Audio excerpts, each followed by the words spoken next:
Two-year-old boy on the east side is just one of more than 100 people killed in Columbus so far this year, putting 2020 on track to be one of the deadliest in the capital city in recent years. Melissa Thomas St. Clair founded Mothers of Murdered Columbus Children and the Save Our Streets initiative. He was murdered June 11, 2016. She's standing with other mothers who wish they were not a part of the same situation. Shares with other mothers in their newly formed group, Mothers of Murdered Columbus Children. The senseless killings is the worst to me. Like, why? For months, they've taken to the streets, spreading their message of peace and talking with city leaders about solutions. But if we could get the backing that some of these large organizations are getting, my gracious, the work that we could do, because our hearts are in the heart of the city.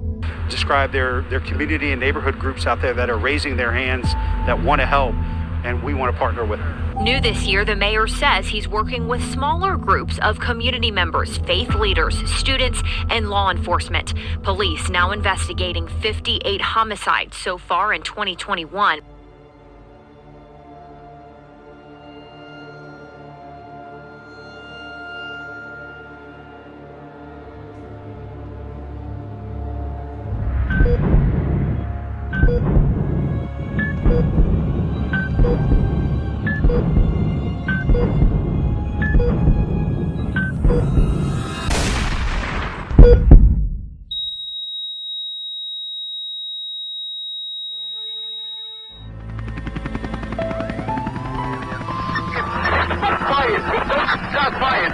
Shots fired. What's the location? 45th Street, shots fired. 23rd Street.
This is a makeshift memorial my son's friends have put out for him. This is one of my favorite pictures of him. That's his picture. He thinks he's cool. That's what that picture is like. I'm so cool. I think he was actually advertising a new ring he had bought. He had just recently got into wearing the rings. He had a few very nice custom-made rings. They sing, they dance, they celebrate his life. From what I'm seeing, they celebrate his life. Cornelius, and his nickname was Ray. His street name was Casimir. He was an average kid.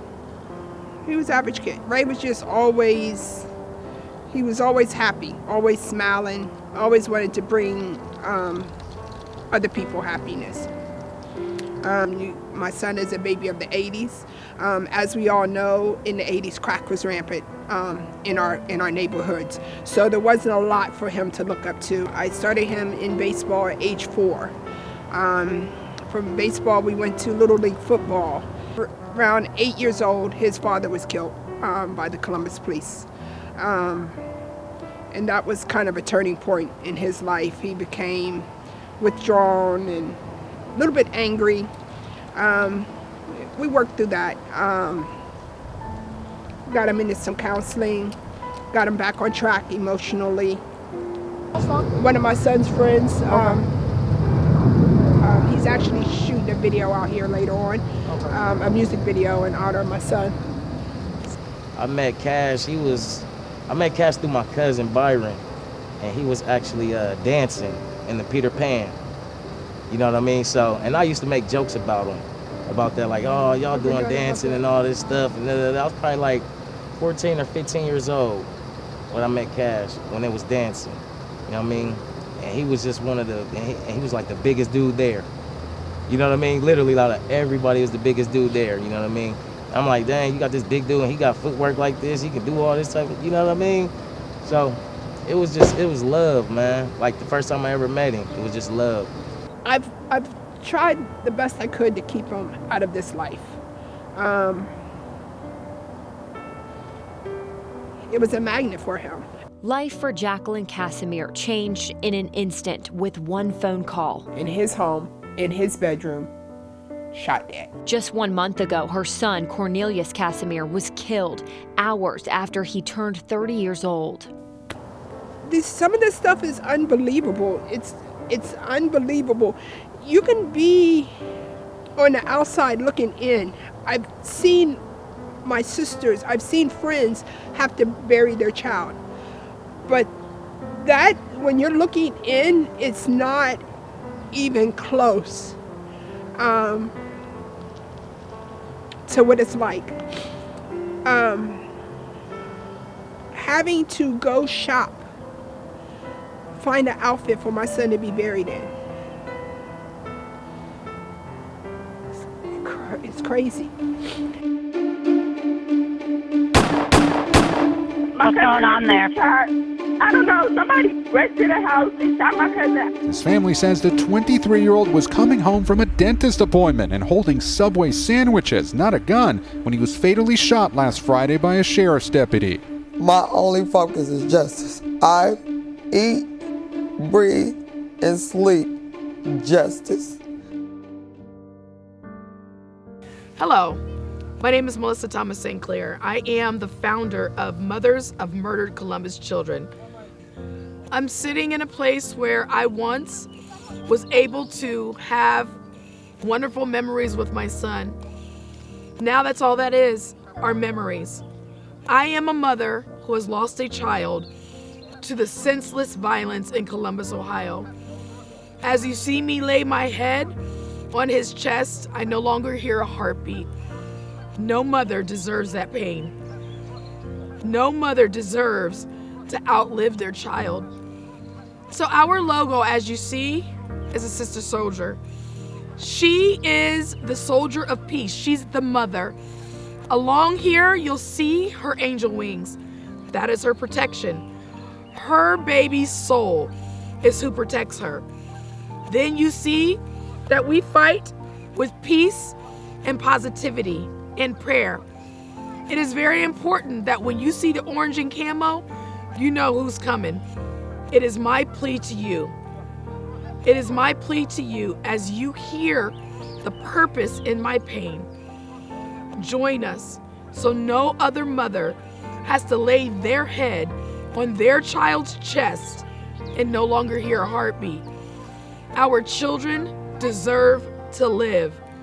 And not only do they deserve to live, they deserve to live in a safe environment where they can prosper and become the citizens of tomorrow. No more. Enough is enough. Along with my co-founder, Carla Harris. On August 12th, 2020, we set out to have a mission to save our city, a mission to save our children. It was the 2-year-old that was murdered in the area that I educate that prompted me to stop scrolling on Facebook and finally get up and do something. And that's when MOMCC was born. We started with 240 members in one night. Now we are up to 1,700 plus members of mothers who have lost their children to violence in the city of Columbus and our supporters. As you heard, Tamala Payne said she eats, sleeps, and breathes justice. Well, that's exactly what we do. We eat, breathe, and sleep justice for all of our mothers. This time last year, we were at 38 homicides. We've almost more than doubled that. This time last year in 2020, there were 511 felony assaults.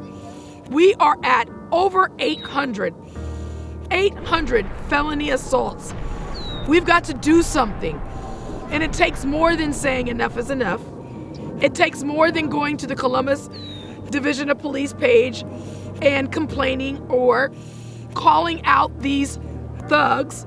It takes more than being on the media pages and saying what you believe should happen. We have to get up, we have to get out, and we have to fight. And how do we do that? Unification is number one. We have to unify with law enforcement. It is exceedingly important to understand that. It is your voice that speaks loudly for our justice, our closure. It is your voice, along with the community unity with law enforcement, that will allow this city to heal. We need all of you. It is our plea and our desire that our children have safe neighborhoods. How do we reimagine safety in Columbus? We do that through identifying the root to the problem, to what is going on. Trauma and toxicity. It has to be addressed at the root. We must collaborate with other organizations. We must unify with city officials. We must be able to express ourselves beyond the protests. Yes, protests are very necessary. We believe in active voices being heard, but we also believe in solutions after that happens. We need you all to join Mothers of Murdered Columbus Children. We need all of the organizations. We need the community at large. Fund this organization for our vision to save our city, save our children. Explore the initiatives we have in place. We have in place supporting mothers through their trauma and pain after they've lost a child to violence, through sisterhood. We have demonstrations that we host all throughout the city, making a plea to offenders to change their mindset and change their heart.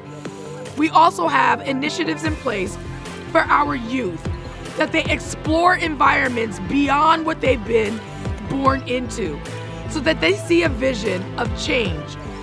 Once we unify, once we put down the guns and pick up the love, we will see a change.